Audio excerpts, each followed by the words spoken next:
Bonjour à tous, ici c'est Farid GT Auto. Voilà, je vous montre un petit peu le souci qu'on a. On a un véhicule avec des problèmes de puissance au niveau du phare. Donc là, je vais déjà faire un diag pour voir. Je l'ai déjà fait tout à l'heure, qui me disait plutôt FAP surchargé. Donc problème de puissance, problème de vanne EGR, un petit peu tout. Donc là, on va déjà aller voir qu'est-ce qui revient en défaut. Donc j'ai pas précisé, c'est un Altis 110 de 2004. Donc là, on a capteur de pression, filtre à particules, relais et stop EGR. Apprentissage de vanne EGR. Donc là, ce que je vais faire, je vais déjà forcer un petit peu la régénération. Je démarre le véhicule, toujours.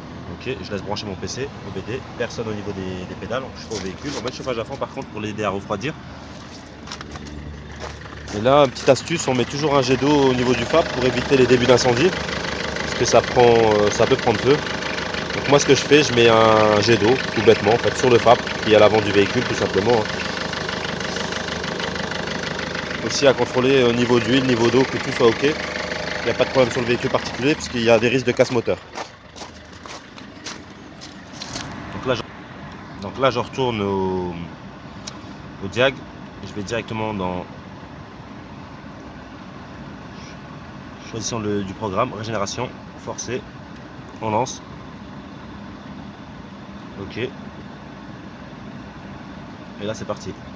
Donc là dans 30 secondes en fait le véhicule va se mettre à accélérer tout seul.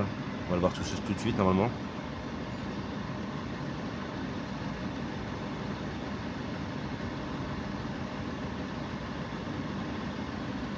Donc là, faut pas hésiter à mettre le véhicule dehors de toute manière parce qu'il fait trop de bruit,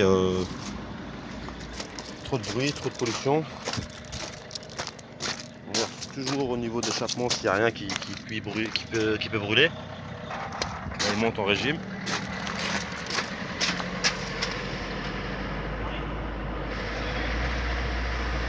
Allô ?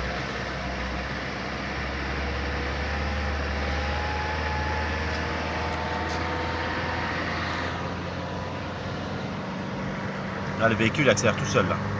Vous avez vu, 3000. Normalement, il monte à 4000 tours. Hein. Juste un petit peu avant 4000, il descend. Du moins, il reste en dessous de la barre des 4000. Donc, il n'y a personne au niveau des pédales. Tout ça, c'est le PC qui gère. Hein. Là, juste avant les 4000, voilà, comme je l'ai dit tout à l'heure. Donc là, ça va durer normalement 7 minutes. Je ne vais pas rester filmé 7 minutes, mais au fur et à mesure, on va surveiller un petit peu.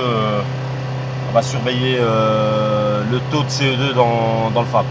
Tout ça pour éviter de défaper les véhicules, hein, parce que de toute façon en 2019, la norme, elle va, au niveau des contrôles techniques, ça va être interdit. Nous, depuis le début, on fait que réparer ou nettoyer les FAP. Hein. On n'échange pas et on ne fait pas de défapage. Il y a toujours une solution en fait. Donc voilà, je ferai une vidéo tout à l'heure pour la suite. Donc là, je reviens sur la 307, un litre 6 110 de tout à l'heure. Donc là, la régénération, elle vient de terminer. Et là, on a quoi ? Fonction achevée, ça veut dire c'est bien passé. Tout à l'heure on a eu une erreur que c'était pas bon. Là par contre ce que je vais faire OK. Je vais aller mesurer les pressions, le taux.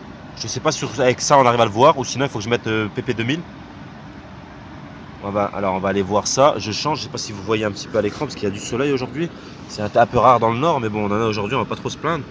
Donc OK. Non. Non, c'est pas ici.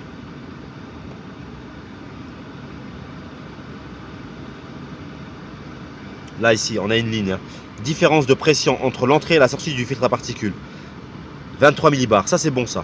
Parce qu'en moyenne, quand on a des problèmes de FAP, on est à 80 ou 100, ça dépend. Hein. 80 ou 100 millibars. Donc là, on a 23 millibars, on est au ralenti. Donc ça, c'est bon déjà.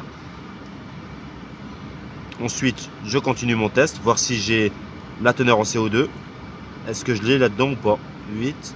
Commande, pédale. Non, je l'ai pas. Dans celui-là, dans ce logiciel-là, je l'ai pas. Si j'aurais mis PP2000, peut-être que j'aurais réussi à relever.